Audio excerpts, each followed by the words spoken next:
Let's bring in Garry McCarthy, thanks, Steve, who served 5 years as Chicago's police superintendent. He ran for mayor of the city in 2019. He has more than 4 decades of experience in policing, including time as an NYPD officer.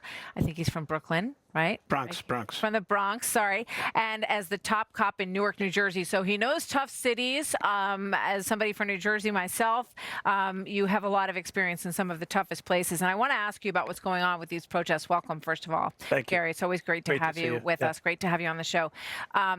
So I want to get to the protests, but you were watching as we had this conversation, and we watched former President Trump speaking in Howell, Michigan, flanked by police officers and police vehicles, and talking about the importance of supporting police. He said they protect us, so we have to protect them.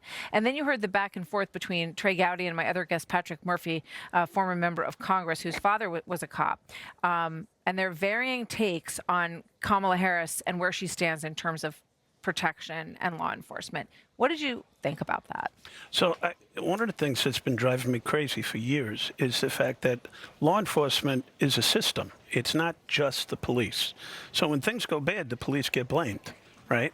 But if we do what we're supposed to do, if we can reduce crime by arresting criminals and those criminals don't go to jail, it's a hamster wheel.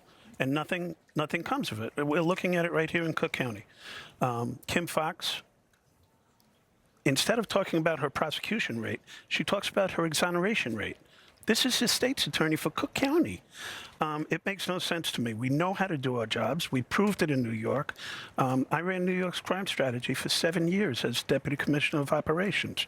We reduce crime. We reduce arrests at the same time. So it's not about mass incarceration. It's not about arresting everybody. It's data-driven policing, arresting the right person at the right place for the right reason. But if they don't go to jail, it doesn't matter. So one of the things that former President Trump was saying is that he wants to put stop and frisk back into action. It's a policy that was removed in New York City. What do you think about that? You know, what are the ways to make people safer? And also, people say, look, everyone is safer. Crime is down. Crime is down. Crime is down compared to all-time highs. That's the problem. We had the lowest murder rate in Chicago when I was superintendent since 1964. And we did that using the programs that we developed in New York City that I brought to Newark, New Jersey, and that's helped Cory Booker become a United States Senator. And then at the same time, bring it out to Chicago. We made it Chicago-centric, and we had the same results. Less shootings, less crime, less complaints against officers, less police-related shootings. One bad police-related shooting, politics explode, suddenly I'm unemployed. So that was my experience.